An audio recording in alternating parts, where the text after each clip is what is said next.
Tila napagkaitan ang kabataan ng isang babaeng nakilala namin sa Ilocos Sur. Imbis kasi na nag-aaral at nakikihalubilo sa kanyang mga kaedad, sa pagbabanat ng buto niya ay ginugugol ang oras para makatulong sa pamilya at makaiwas sa panunukso dulot ng kanyang kondisyon. Yan ang idinulog sa atin sa GMA Kapuso Foundation. Kahit pa sa ilalim ng tirik na araw, hindi mababakas sa mukha ng 20 taong gulang na si Mesing mula Santa Cruz, Ilocos Sur, ang pagod para lang tulungan ng kanyang mga magulang sa paggawa ng asin. Nagbubulotri siya ng mani. Kapalit ang 3 pesos at 50 centavos kada kilo. Pati na rin ang pangangalakal ng mga basura. Masipag matulong ngayon si Primalene. Kung dumating siya, ma'am, bumili ng ulam namin. Tapos binibigyan niya din yung kapatid niya.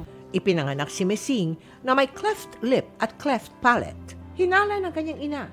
Ang pagkakadulas habang siya'y pinagbubuntis ang dahilan. Kaya nagkaganito ang anak. Naoperahan naman daw ang kanyang cleft lip noong siya'y 5 taong gulang sa ibang bansa.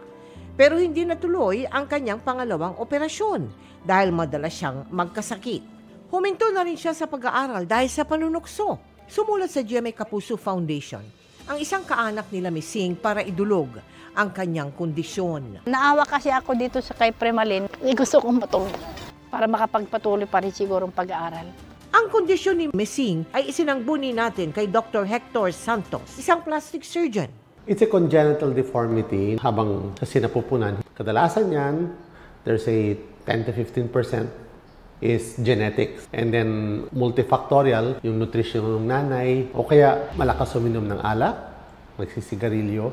Paglilinaw pa nila, walang kinalaman ang pagkakadulas ng nanay ni Mesing sa kanyang kondisyon.